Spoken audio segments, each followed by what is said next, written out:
to the Back in Business podcast. I'm the Back in Business Chief Reporter, JT Ramby. And I'm small business journalist and Back in Business CEO, Liz Barkley. Now, we're talking about how COVID-19 has affected women in business, and the dog is going to help us out with that discussion. We're talking about small business owners and freelance workers, and I've been freelance for almost all of my working life. Jyoti, as you know, that's centuries. You went freelance, on the other hand, at the start of the pandemic. How have you got on? Yes, that's right. So I went freelance at the end of February. It's been tough, especially at the very beginning, because because of the lockdown, I had some work fall through. And at that time, there was very little out there, especially at the height of the pandemic. But I think since around June, things started to pick up again. And it's been slow, but it's been okay. But then again, you're doing a very specific type of work because you're working with us as our chief reporter, but you're also doing business journalism. And there is a lot on in the business world. Yes, and I think that's partly it. It's a lot of competition, and a lot of magazines, a lot of newspapers had staff on furlough, they had their budgets cut, and they made people redundant. So that meant what was you could get somewhere pre-COVID meant the competition was stiffer. It was really hard to get your foot in the door. Just generally, even now, it's quite hard. And many newspapers aren't doing a lot of freelance work or taking on any freelancers generally. So where you can, you're in luck if you can get the odd bit of work. Okay, but I know you are coping, and a lot of freelancers, of course, are leaving freelancing simply because they see no future in it. So we talked to professional musicians last week, 170,000 of those in the UK, of which the vast majority are freelance. And they are reckoning that a third of them will leave freelancing by Christmas. And of course, that's disastrous, but you can see that repeated across hospitality sector, the event sector, and so on. So, Jyoti, to the news this week, there's been some pretty dire news on the job front, both for freelancers and small businesses. The ONS figures this morning are suggesting that a vast number of small businesses could go bankrupt. That's scary stuff. Yes, and so the ONS said that the UK could be facing a flood of bankruptcies in the coming months. So around 64% of businesses across all industries were at risk of insolvency last month, and 43% of companies are running on less than 6 months of cash reserves.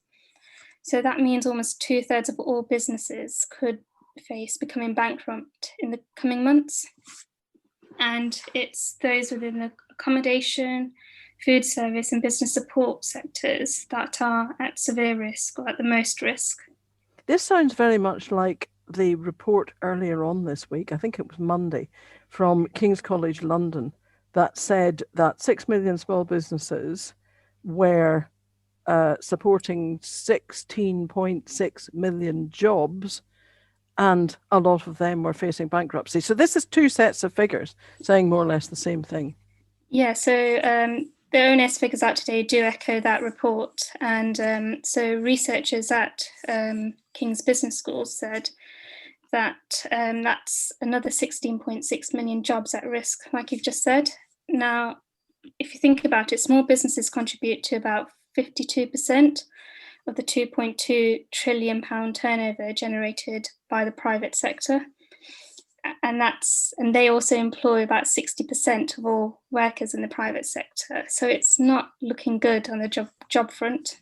And it's looking even worse if you are under 26, because there were figures this week that looked completely dire that said that 11.1% of under 26s compared with 4.6% of over 26s were losing their jobs. Yeah, so that was by the London School of Economics, and they're warning that we're looking at a 1980s style long-term unemployment, and it's going to be the under 26 that are going to be losing out the most. or those entering the job market. You obviously do not remember a 1980s recession, but certainly I was coming into the jobs market in the 80s, finding it really difficult to get anywhere, and then looking at what happened. We had lots of people long-term unemployed. It ruins people's confidence. It takes away self-esteem. The longer people are out of work, the longer they're out of work in a lot of cases. Please, we're not going to go back to that, but it certainly looks from the figures as if people are worried we might. Anything else on the news? Any good news? I'm afraid I know there I put you on hasn't the been. spot last year, an impossible question. I mean, I can't really see anything positive at the moment. And this week, there's been a lot of research that's been out, and it's just not looking good, especially for the self-employed. So we had analysis by Labour about 500,000 self-employed people that are going to be left in the lurch with very little to no financial support. And most of these are going to be in the hospitality, creative, sports and event sectors, which has the highest numbers of self-employed people. So the other thing I'm thinking about is the end of furlough. We are recording on Friday. This is the 30th. Saturday, the 31st, is the last day of the furlough scheme, which means on Sunday we move on to the job support scheme, and that's not nearly as generous as the original furlough scheme. No. And as Mickey said last week, this is the second attempt at the job support scheme. So could be quite difficult, couldn't it? Yeah, well, they're only going to be receiving 2/5 of their net wages. Now, the government all along has said that the income gap can be topped up through universal credit. But for every £1 they get through the self-employed income support scheme, their universal credit is reduced by 63p. But that can also be reduced further because if the minimum income floor comes back into effect on November the 13th, then so that was suspended at the beginning of the pandemic. Now, the minimum income floor applies to self-employed workers, and it assumes they earn a minimum wage each month, like employees. But we know that's not the case. Freelancers' income fluctuates, and if the government doesn't extend the suspension, a lot of self-employed people are facing a very bleak winter. Right. Okay. I'm not asking you for any more good news. We're going to move on. Sorry about that. We're going to move on because I think you don't have any. So let's move on. What we're talking about today is women in business and women who are self-employed. And we are going to be talking to 3 business women about the impact on them, on their networks. And we're also going to be talking to Professor Julia Rouse, who has done a lot of research into the issues that women face in self-employment, and is also looking at the impact of COVID. Julia, you've done a lot of research in this area. Can you give us an overview? What are the facts? Well, the facts are that whilst men are worst affected in health terms by the pandemic, women are bearing more of the socio-economic costs. So there's lots of streams of evidence on that. If we think about self-employment and small business ownership, we know that about 3/4 of the care conducted due to school and nursery closure has been done by women.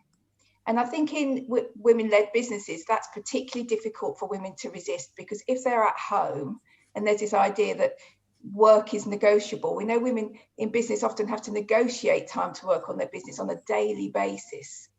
So that's even more difficult, I think, for women to resist. So we also know that there's kind of sectors in which women are concentrated do more face-to-face work. And that does mean that they are going to find it more difficult to socially distance, and therefore they're more affected by lockdown measures. We also know that the government's investing in sectors that they see as sexy, which are all masculine sectors. And there's really interesting research by the Women's Budget Group that shows that if we invested in a care-led recovery, which came up against this problem we've got with a massive recruitment problem in social care, need to expand social care, and the need to expand and stabilise the childcare sector, which has been completely undermined by a muck-up at the beginning of lockdown around how early years settings were going to be funded, that we could create vastly more jobs per pound spent in the care sector, which would build an important economic infrastructure for the country for the future. So we need to stop thinking about the national economy like a household economy. It doesn't work like that. We need to spend and invest in order for productivity to be possible. And as much as broadband is important, if we'd have withdrawn broadband at the beginning of lockdown, imagine the business lobby. Well, what we did was withdraw an important infrastructure, probably more important than broadband, which was childcare. But where was the business lobby outrage? And that landed primarily on women, and it's ongoing. And I think it's not just a matter of having to invest time in care, it's the uncertainty. I mean, businesses are facing such unprecedented uncertainty. The one thing the government can do is to create a little more certainty. I listened to the Resolution Foundation webinar this week on jobs. And basically they were saying, agreeing with you, that there will be jobs created in the social care sector and the green economy. So the social care sector obviously might be a sector that would attract more women into it. But where's the reskilling? Where are we looking at the training that people need? You can't turn somebody from a chef into a care worker or somebody who works in the green economy overnight. This is going to take quite a long time to make this shift. And we don't seem to be factoring that in. Prior to the pandemic, I was really concerned about the quality of a lot of the work in self-employment. Out of the last recession, almost all jobs created came from self-employment. We had a self-employment-led recovery. Now, I don't know if we're going to have that again, so I don't know where the jobs are going to come from. But equally, there was a massive decrease in pay, and particularly for women. So that self-employment for a lot of women wasn't looking like good quality work. And so the idea that some people should transition out of self-employment is not necessarily, ubiquitously a bad thing. But this joke of a website that's telling people to become a funeral director when they've been a musician or whatever, removes any credibility of the kind of scale-ups of support we need to help people to go through that painful process of deciding that this hasn't worked or that there isn't a market for this. There won't be a market for the next 2 or 3 years. So at least for now, I need to move out of this and into something else. And if all we're saying is go and get a job in Tesco's, it's just, there's not enough jobs in Tesco's, are there, to absorb the problem in any case. So, we really do need some bit of good news. We've formed the Women's Enterprise Policy Group, a whole load of researchers and the very best supporters of women's business support in the country. And we have produced a policy framework and we're taking it out to every part of government that we've got the energy to work with. And what we're saying is that we need a new generation of women's business support, and that will include some of this retraining. It will include skills for digitisation. It will include strategising around the childcare issue. And also, women have lost out on the self-employment income support scheme in various ways. We know take up and payment of that is much lower. Bounce back loans are bound to be gendered because we didn't tell women the one thing they needed to know is the government won't come for your house or your car. And unless you tell women that, they would tend to be reluctant to borrow. We know that the Future Fund, a pitiful amount of that has gone to women-led businesses. And in fact, getting gender disaggregated data out of the government is proving pretty tricky. But we are on your side. There is a group of people who are trying to build a movement to say we need to change. Well, we are on your side too, and if there's anything that we can do, Jyoti and I certainly are here going, hello, is there anything that we can do to push this out? Because I know that you're Professor of Entrepreneurship at Manchester Metropolitan University, but you've also built this network. So Julia, please join the conversation, but there are 3 women desperately anxious and they've all been putting, we're on Zoom by the way, so I can see you all going, waving to get in. Let me introduce Claudia Welsh, who is founder of B Empowered A1 Ltd. She's a business coach and mentor. Anna Price is founder of the Rural Business Awards and is a freelance chartered marketer and strategy specialist. And Amy Solon is a hypnotherapist and owner of Elements Hypnotherapy in Dunfermline near Edinburgh. I don't know which one of you is going to go first. Claudia, I think your hand was up before everybody else. Just pile in there. Come on, let's go for it. My hand went up when you said, is there any good news? And I was going to say to you, the construction, the painting and decorating is doing quite well at this time for whatever reason. It came on the news and I thought that's something great. So at least we'll have pretty homes, at least for a while. With regards to business and when I look at business as a woman, I tend not to say woman. I just go in as a business, because sometimes I find that when I use that caption, it's sort of fit to some stereotypes, especially when you're dealing with, no offense guys, but the opposite sex. So I tend to go straight in and treat it as a business. Now I've joined a few networking groups and I have seen how they have supported in the furlough. People are using different techniques, and you talk about retraining and reskilling, just looking at what you already have and how you can use that through mainly technology. To be honest, we're tired of Zoom, let us put it politely. Nobody likes sitting in front of, but guess what? It is the way to go. And what I'm finding is that more and more of us are using our talents or our business, and we're using it in terms of getting it across in using technology. So for example, when I do coaching, I used to go to a particular bank in the high street once a month and have a leadership workshop. That no longer happens. Now I go on Eventbrite. Oops, am I allowed to say? Disclaimer, my opinion. I go on a platform and I will definitely have only a minimum of 10 people, put them on, and we come and we have a training of the core. It's the same workshop, but it's encouraging people how you can be good leaders, how you can transfer from where you are in your career to somewhere else. So there are opportunities everywhere. Whatever it is that I find that women do in business, it doesn't have to be shut shop. And the next thing too is there are lots of grants being given by a lot of enterprise centers. And I'm from West London and they do have enterprise centers here. And everyone, including women-based business, can apply to these and get the grants. Just have to read the fine print though, because that's where it can become a bit tricky. I think the contrast as well in that you're central London, obviously I'm in rural Leicestershire, but we're seeing a lot of opportunity as well. And I think that traditionally we've always said, oh, we can't use technology. You know, rural broadband has been an issue for goodness knows how many years. But actually what's happened with COVID is it's not proved to be so much of an issue as we've been shouting about, because look at us all here. I'm, like I say, in a village in Leicestershire, quite rural. I don't know where the rest of you are based, but I've not met anybody yet that actually cannot physically get onto some kind of Zoom. And I'm dealing with an awful lot of rural businesses. So Anna, can I just say that your picture on Zoom is the clearest of the lot?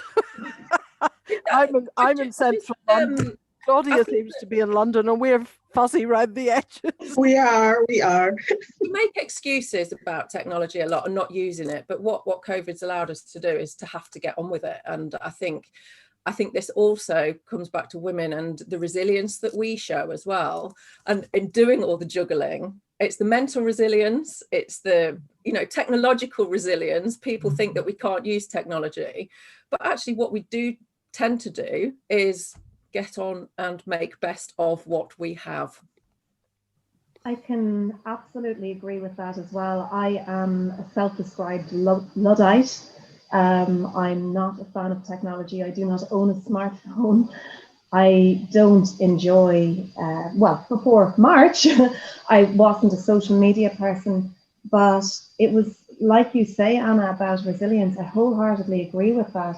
In my situation and in many people's situations, it was a case of sink or swim. And I researched, I didn't know what Zoom was before March. I researched what the best platform was. Now, bar a couple of clients who for different reasons are unable to meet on Zoom, 100% of my business, so that makes it what, about 95% of my business is on Zoom, and I have not had one issue yet. If anything, I'm finding it more effective on Zoom. So it's really remarkable what we can achieve when we just take the barriers out of our way and look at what we need to overcome. So yes, it is quite remarkable. I agree. But Amy, you're working a lot with people who are finding there is a mental health impact around about COVID. So, and there was a report out the other day that said that actually women of all ethnicities, all backgrounds, all of that kind of thing, are struggling more with mental health. So on the one hand, we may be resilient enough to make Zoom work, but on the other hand, we seem to be finding it harder to adjust to this new reality in some way. Yeah, that's very, very true. And I can share so many stories, both anecdotally and from my actual work, of the barriers that women have overcome. And some of those things have already been mentioned, childcare being the primary one. And I think prior to this anyway, I do work a lot with women, and I think, I won't say absolutely, but often we have these guilt complexes. We're not performing as well as others. We've all of these, somebody described it to me recently as different balls that we're juggling. If one drops, the whole thing collapses. And I think it's a really important point. I've been working with quite a number of people who just, particularly when the schools were off, as you were mentioning earlier on, in March, April, May, June time, women, absolutely. And Julia, you have the research there. I have the anecdotal evidence and the evidence from my clients that they are completely overwhelmed. They did do the bulk of the work. So running businesses, looking after children, and doing all of that, the stuff that comes along with managing a house. It has been hugely overwhelming. And over the last 7 months, I've worked with a lot of women who have been hugely struggling with those issues. One in particular who actually ended up giving up her job, a job that she didn't want to give up, but she wasn't able to juggle it all. And that was what she decided had to give. Jyoti, you wanted to come in. Then Julia, I want to ask you about that equalities issue. Are we actually setting things back? Jyoti? So just going on that. So women are, what we've gathered is we like to multitask. We are juggling a lot of things. So does that make them more prone to poor mental health then? Yeah, I mean, Jyoti, that's kind of what I wanted to come in on. I think the modern version of a woman is a woman who can juggle all the inequalities of yesterday and today and do it with a smile on her face and looking beautiful, you know. And I really resist this idea that I mean, I'm a great fan of women and I love being around women, but we are human, and we need a concept of resilience that's about our context and not just our psychological ability to exploit ourselves. And our resilience is built around things like childcare, business support that works with us. You know, and frankly, in the self-employment, it relates to the market as well, doesn't it? Being able to actually get paid what you do, or having a safety net in terms of social protection, or a training system that helps you to fail forward into something better. So I really resist the idea of a purely psychological understanding of what resilience means. I think we do need, this is for me a feminist moment where we need to be a bit careful about all just being terribly cheerful and getting on with it. We need to stand together as a movement and say, we deserve better. And although, yes, we're doing the war spirit thing of pulling together and all the rest of it, we shouldn't be doing that in an unfair way. Do you think that, so if you like, these are some of the gender boundaries of the 21st century that women are facing, but we're obviously multitasking that. So do you think women are more likely to blur the boundaries between what's personal, what's business, and having that work-life balance? Yeah, and I think that that's come to be an understanding of what it is to be a successful woman, so that we've internalized the problem to a large extent.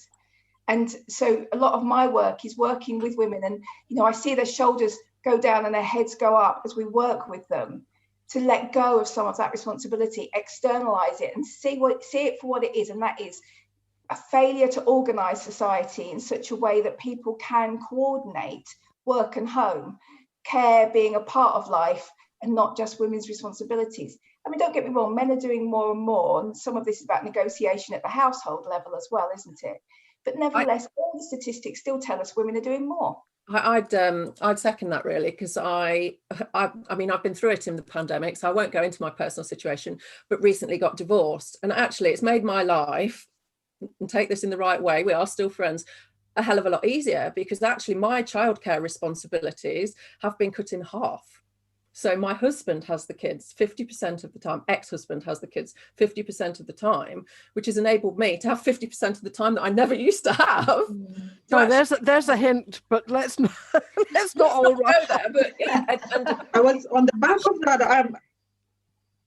On the back of that, I was going to say what I find that I never used to do when I'm much younger, I can do now is ask for what I want. And I do encourage, as women, it's mentioned throughout, we just get on and we multitask and everything goes well, but it goes well at an expense.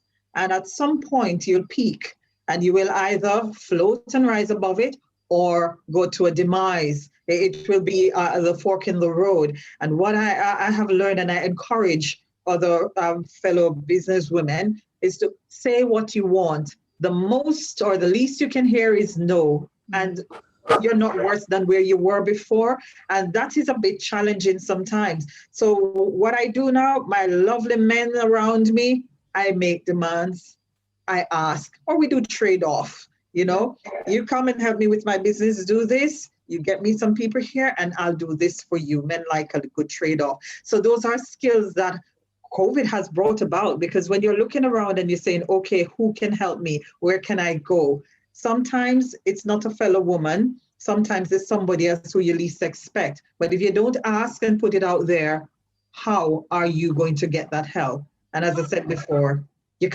no is not a deterrent. No is just saying, let's find another avenue.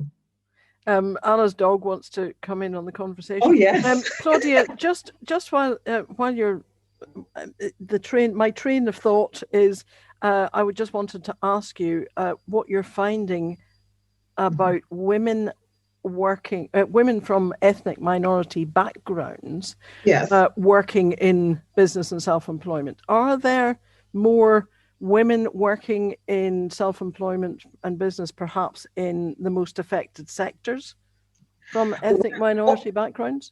To be honest, most of the women with ethnic background that I observe, especially in particularly Black women, we're usually in a caregiving situation. So we're either working in the home or we're working in the health homes or hospitals, residential homes, and so on. But there are a considerable number who also have their own businesses. What about the hairdressers, especially the salons and so on, the nails?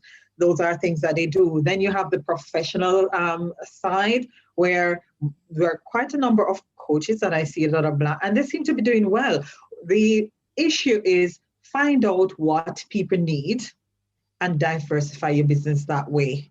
And that's what we have been doing. So I won't call any name, but I have a good friend who is a lawyer. She runs her business, and now she's done law alongside coaching.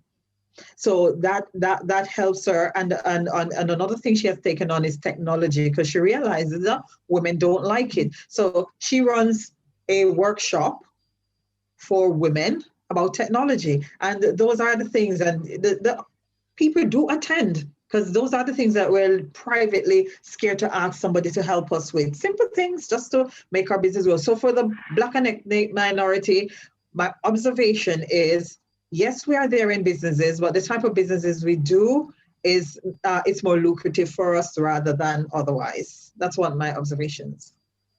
Julia? Well, there's quite a lot of evidence that Black and minority ethnic women business owners work in the sectors where social distancing is more difficult. And so we are expecting this double hit in that group. And we know that rates of economic inactivity amongst some ethnic minority groups are already very low. And so therefore, you know, this is a genuinely tragic end of the scale of the problem.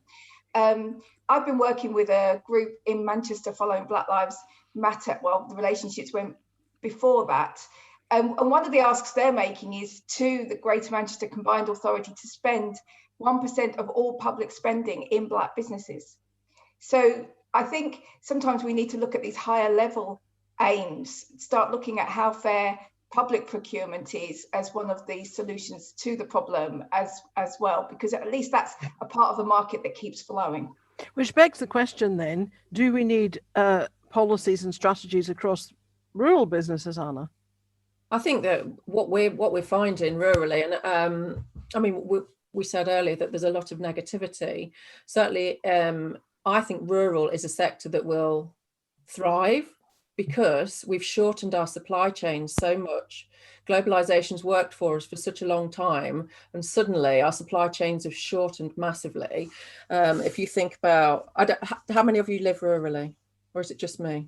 Yeah, so, but we've got small village shops that are doing the deliveries. You've got the local butchers, the farmers that are actually, and we talk about farm to fork. We are literally farm to fork. So we're getting deliveries of meat, we're getting deliveries of veg. They're holding veg markets in the local pub car parks. The local pubs are doing deliveries. Our supply chains have shortened so much rurally, and people are beginning to see the benefit of moving out of cities now, because, you know, your connectivity's there, you can work from anywhere, the quality of life, the impact on mental health, being outdoors. I predict that the next 5 to 10 years we'll see a real resurgence in rural communities and rural living and working to the benefit of mental health and to the British economy in the whole, really. I'm hoping that that's what happens anyway, obviously. I absolutely agree with that, Anna, and I see it where I am. I am outside Edinburgh. Edinburgh is my nearest, well, actually that's a lie, Dunfermline is my nearest big town, but Edinburgh is where I go to. But around me, there's a number of satellite towns, smaller villages, and I'm noticing a hugely increased community spirit, which is really, really lovely to be a part of. It's an absolute pleasure. And I'm a member of a number of different women's networking groups.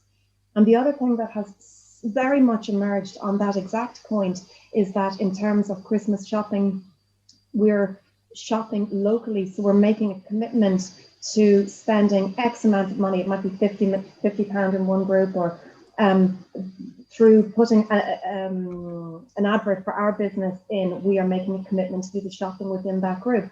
And it's small, artisan, local producers of goods. And it's bringing people away, which is sad in a sense as well. I do find that sad for the high street in the cities, but it is bringing ownership back to the communities, which as a member of one of them, it's really lovely to see.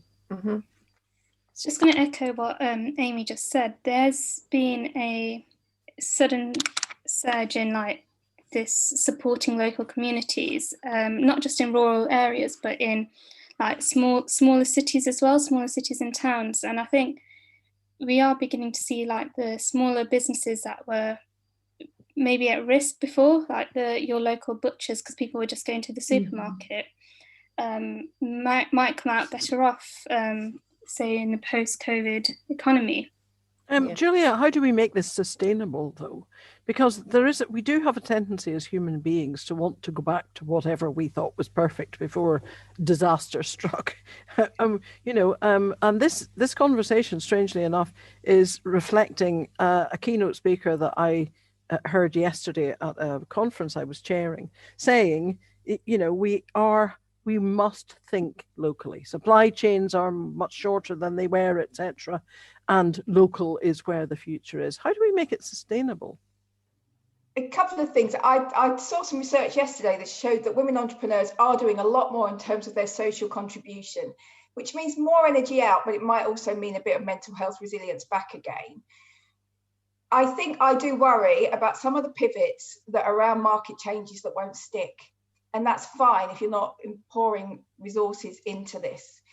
When you pivot, you've got 4 basic options when you're in a crisis situation. You can retrench, so pull back your business. You can persevere, you can innovate, or you can exit, sometimes to re-enter again in the future. because this is a long-term crisis, a lot of the crisis literature would tell you that just retrenching and persevering in the end won't do it. So innovating is necessary, but innovating to what in a changing market, I think is the really crucial, really tricky thing for all small business owners to be working. What is stable enough out there? And the one thing that government can do is to try to create as much stability around its own demand and around regulations there around the green sector, making the green sector deal longer, same around early years social care. They can create as much stability as possible so that people can pivot into the future, rather than some of these trends which worry me if people are spending a lot of money on them and the market may go back to normal. What happened to the industrial strategy, Julia? Because it seems to me that the only strategy we've got at this moment is hope. And hope is not a strategy. That's not a The industrial strategy was all about highly sexy, high STEM sector businesses. It wasn't about the sectors in which the vast majority of the country work, and the vast majority of women in particular. And so we had no proper work strategy. So some of these changes were coming, okay? They're unstoppable in a way. But how we're actually going to deal with them and train forwards out of them, we just didn't have a good strategy for that. Okay, how long is this going to take then to get back to normal? Sorry, Claudia, I cut across you. Okay, I was looking and saying, the guys, remember there's also Brexit in the mix. And we look at it, yes, it's not, I don't see it as bad as, I just see it as an opportunity. So the countryside is going to be quite good. There are lots of entrepreneurs who can exit the business that they have and start new business, especially as women. There will be so many choices for us to take from that. So for us as women, it would be an ideal opportunity to sort of get our networks together and start being a bit more proactive rather than waiting for it to fall at our doorstep before we start taking action. But I just look at it as a good thing, and bearing that in mind, just line up for it. There's also the American election. Oh. and if we want to get really macroeconomic, what about the oil markets? Oh Lord, okay. Anna.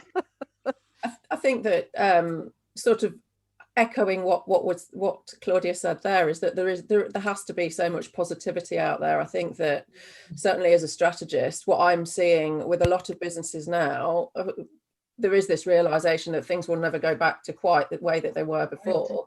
And what can we do differently? What opportunities are out there in the market? But people are slow to realize that they do need to relook at their markets because their whole markets have changed. So what can we do to pivot? I hate that word and I hate it, and it's overused at the moment, but leverage, looking at things in a very, very different way. And certainly what we're trying to do with the rural sector is we've been lobbying government for years and years and years. So we've been going 6 years, and it's just an ongoing situation that they tend to just park and say we're rural proofing everything. And we know that actually doesn't happen. But it's kind of like a bit of a sob story, rural is.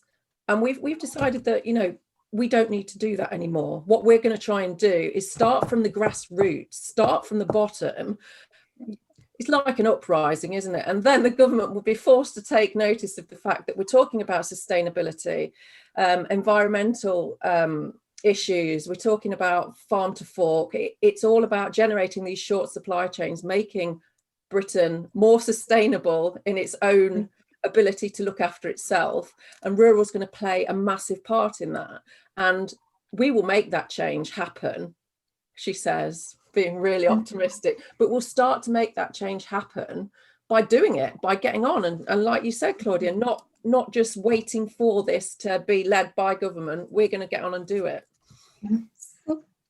Sort of going back to Claudia's point about opportunities, we are seeing a lot of opportunities in the crisis. There's always room for opportunities, but we've got, like you mentioned, Brexit, US elections, the pandemic.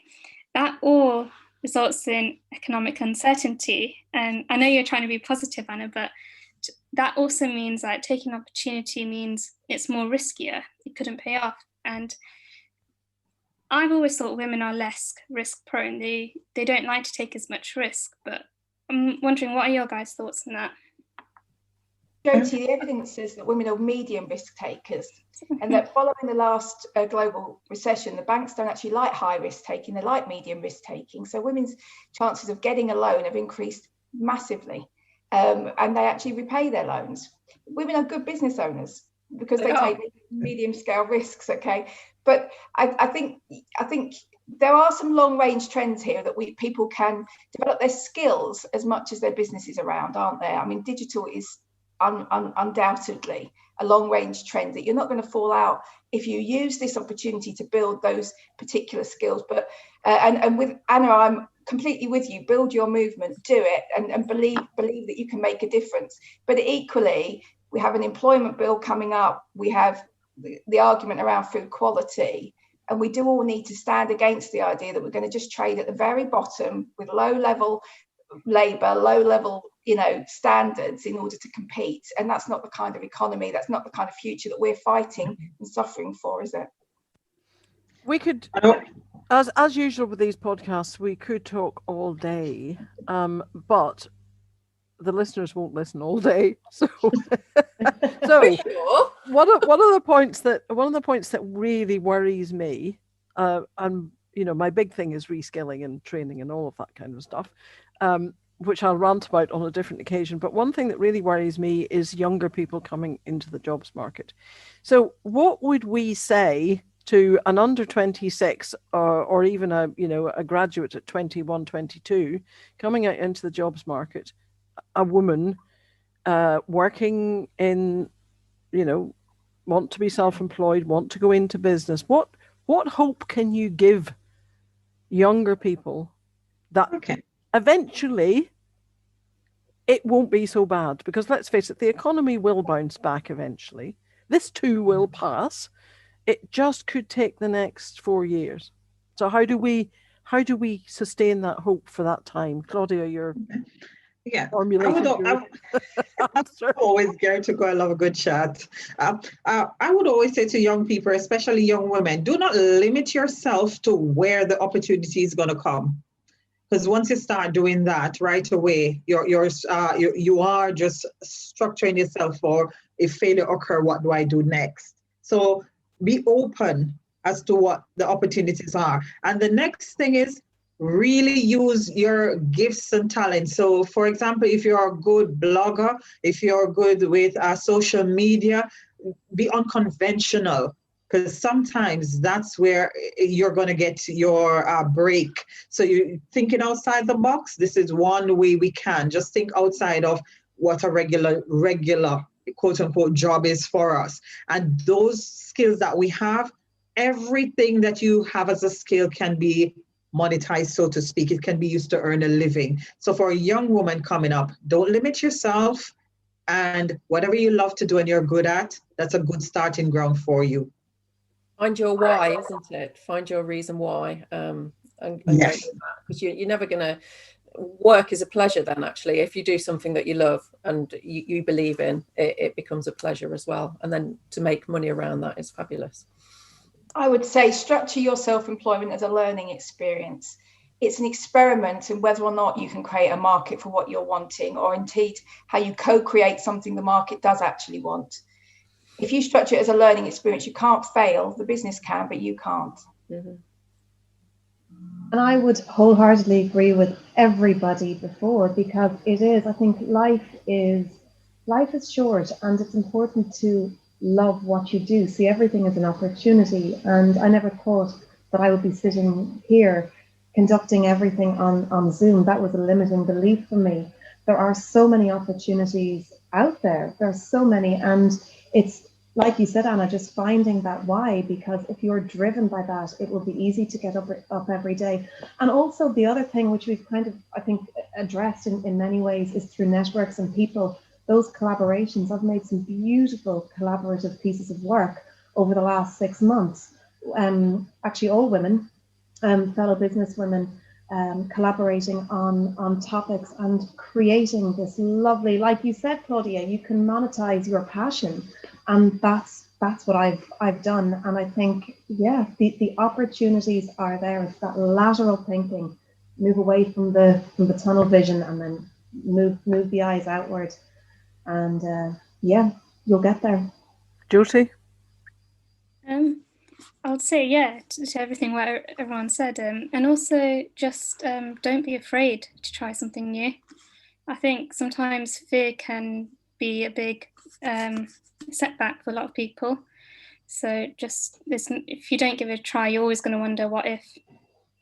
I can hear a lot of people saying, hang on a minute, I'm scared of not being able to pay the bills, though. And I think that is a limiting factor for a lot of people, because they simply say, I have to stick with what I know. I have to go and work in Tesco's because I have to pay the bills. I've always been lucky in my freelance career because I do a lot of different things. So I have I think the jargon is a portfolio.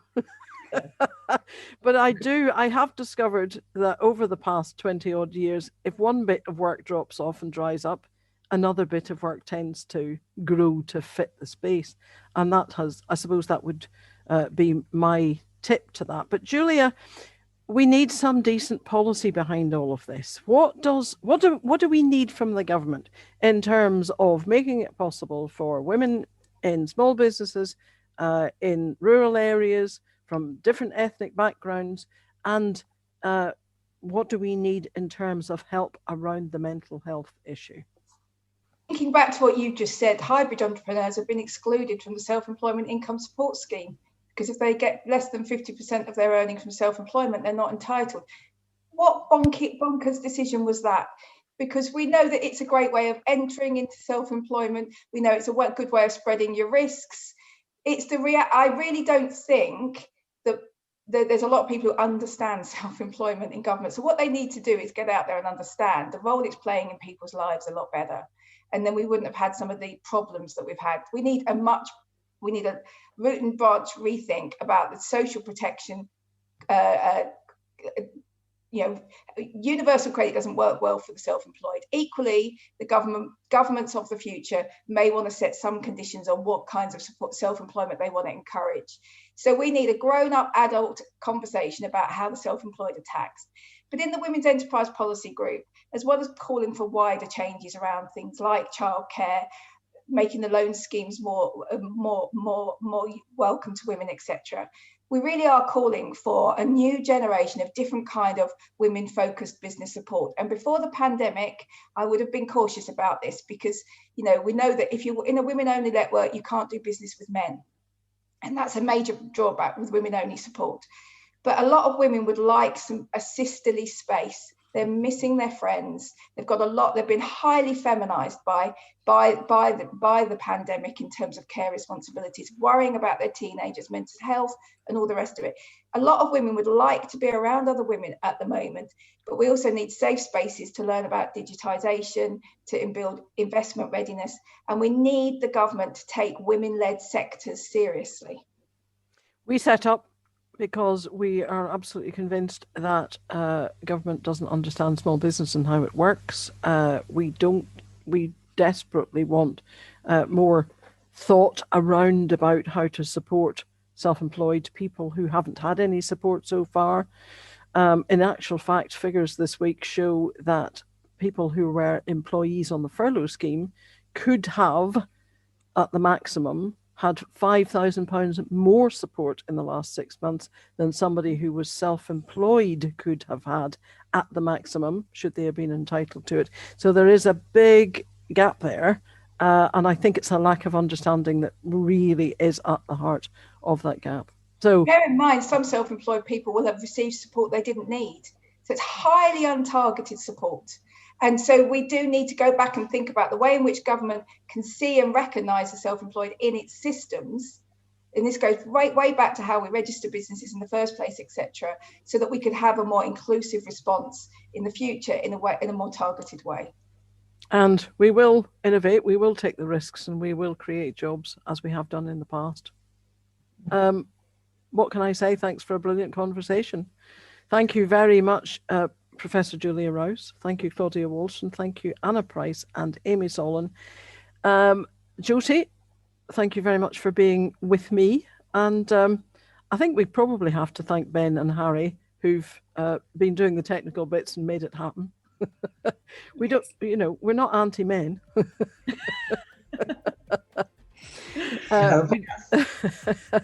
So thanks everybody. It's been really great, and we will be back next week to talk about more small business and self-employed issues.